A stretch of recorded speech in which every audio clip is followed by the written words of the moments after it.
السلام علیکم ناظرین، سوشل ٹیوٹر میں آپ کو خوش آمدید کہتے ہیں۔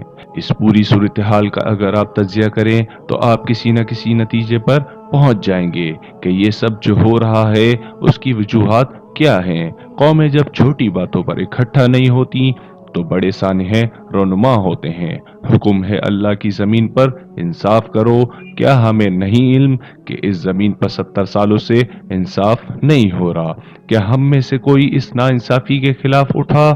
حکومتوں کی گھٹ جوڑ ہوتی رہیں، لوگ بکتے رہے، کاروبار حکومت بدلتے رہے، لیکن نظام کی بہتری کے لیے کسی نے کچھ نہیں کیا۔ کیا تب ہماری آنکھ کھلی جب پانی سر سے اوپر آ جائے تو اس کے بعد رونا دھونا شکوے شکایت کمزوری کی علامت ہے، نہ کہ بہادری کی؟ آج کا فیصلہ ہم سب کے منہ پر تماچا ہے۔ ہماری کمزوری، ہماری شکست چیخ چیخ کر یہ اعلان کر رہی ہے کہ تم ایک بکھری ہوئی قوم کے سوا کچھ نہیں۔ تم گفتار کے غازی ہو، کردار کے نہیں۔ تم وہ ہو جسے دیکھ کر شرمائے یہود۔ جب تک طاقت کا سرچشمہ تم نہیں ہوگے تب تک تمہارے فیصلے کوئی اور کرے گا۔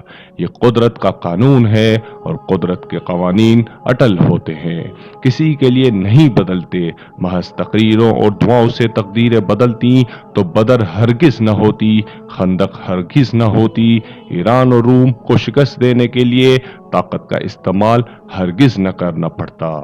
باقی تاریخ ہے، سیرت نبی صلی اللہ علیہ وسلم پڑھنے کے بجائے اپنے اپنے مولویوں اور پیروں کے فضائل بتائے جائیں گے تو پھر قوم بھی ایسی ہی پیدا ہوگی۔ پھر بھول جائیں کہ اس قوم میں کوئی حیدر قرار ہو، کوئی فاروق اعظم ہو، کوئی صدیق اکبر ہو، کوئی عثمان غنی ہو، کوئی خالد بن ولید ہو۔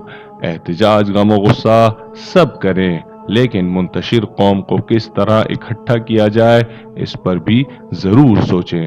جتنا وقت میسر ہو اسے غنیمت جانیں، ورنہ تمہاری داستان تک نہ ہوگی داستانوں میں۔